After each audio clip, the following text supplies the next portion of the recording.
Rolex is everywhere, and it's amazing to think that it started from very modest beginnings. It's remarkable how such luxury came from such a simple idea.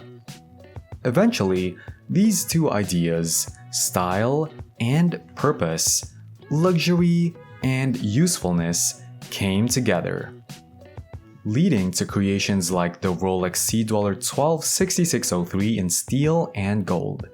But is that a big mistake? When I say Rolex began modestly, I mean it. Imagine those small brands that rely on others to make their cases and movements, then assemble and sell them as their own watches. That's how Rolex started over 100 years ago. In 1905, it entered an industry already dominated by huge companies, producing tens of thousands of watches each year, far beyond what Rolex could achieve in terms of quality. When we talk about Rolex, we're not referring to the massive high-tech factories in Switzerland that we're familiar with today. Instead, we're going back to the humble beginnings of two individuals and a small workshop in Hatton Garden, London. Hans Wilsdorf and his brother-in-law, Alfred Davis, took a bold step that might have seemed foolish at the time. They decided to create a watch and try to sell it. This was way before the days of the internet, crowdfunding, or celebrity endorsements. Back then, big companies like Omega and Longines were dominating the market by sponsoring major events like the Olympics. So imagine the challenge they faced. They had to make a watch that people could afford and really wanted, offer something different from their competitors, and somehow spread the word about it, all without the resources or reputation of the big players in the industry. But Wilsdorf had a vision. See, back then, watches were mostly pocket watches, sold based on tradition. They were large, beautiful, and ornate, but not very practical. They weren't durable, reliable, or even very accurate. They were more like pieces of jewelry than functional timepieces. Wilsdorf had a brilliant idea. Instead of bulky pocket watches, he wanted to make wristwatches, which were smaller and more convenient for people to carry around. He was way ahead of his time with this idea. It wasn't until World War happened that people truly realized how practical his watches were. By then, Wilsdorf had already made a name for himself, setting records for accuracy and water resistance with his wristwatches before anyone else even caught on to what he was doing. But the real game changer came with the Sea Dweller. During a time when diving was becoming increasingly popular and divers were going deeper and deeper, watchmakers were racing to keep up. Omega, one of Rolex's biggest competitors, was getting frustrated at constantly being outdone by the upstart Rolex.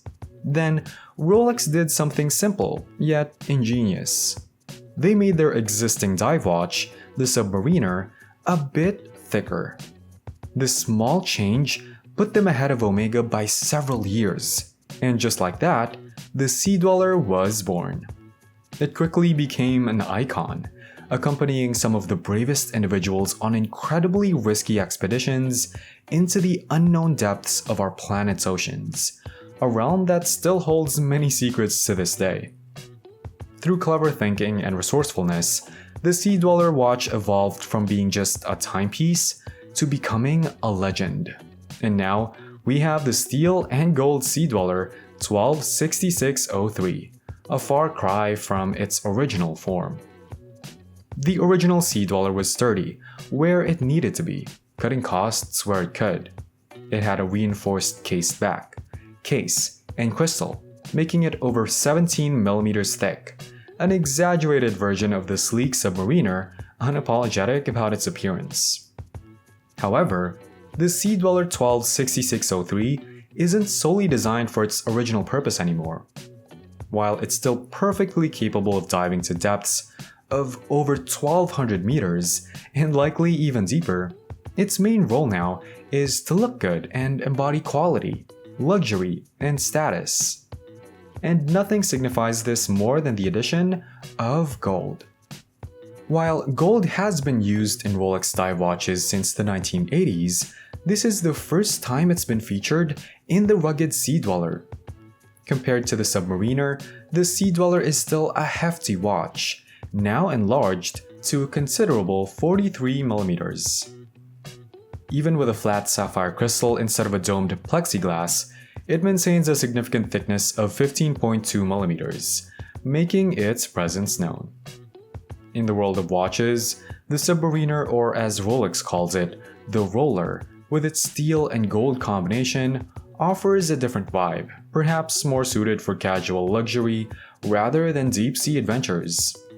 Even with its ceramic bezel and fancy clasp, the Submariner has never been known for its elegance, but the addition of gold adds a touch of refinement.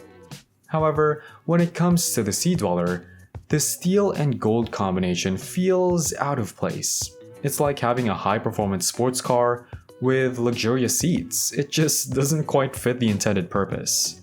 From a practical standpoint, gold is softer than Rolex's tough 904L steel, which increases the risk of damage, especially in situations where the watch's durability is crucial.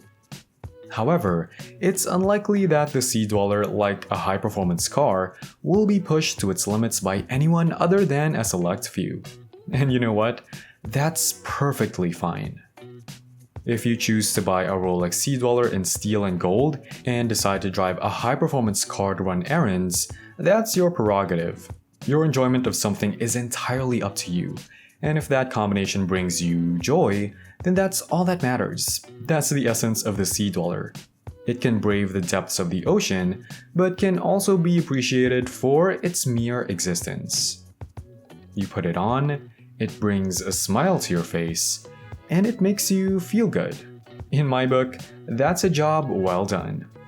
The phrase, "from humble beginnings," resonates deeply, especially in the context of Rolex, although it seems less relevant in today's world of luxury, technology, and status. However, I believe it holds a new significance. It serves as a reminder not only of Rolex's origins, but also of a valuable lesson applicable to our interactions with others. It's natural to hold ourselves to certain standards and expectations, but it's equally important to recognize that everyone's journey is unique. It's easy to fall into the trap of judging others based on our own standards and aspirations. Yet, in doing so, we risk overlooking the individual paths and sources of happiness that others may have. And that concludes our video. Thank you for joining us here at ventichic. Remember to leave a like and comment on this video. Make sure to subscribe to our channel to stay updated on future releases. We'll see you in the next video.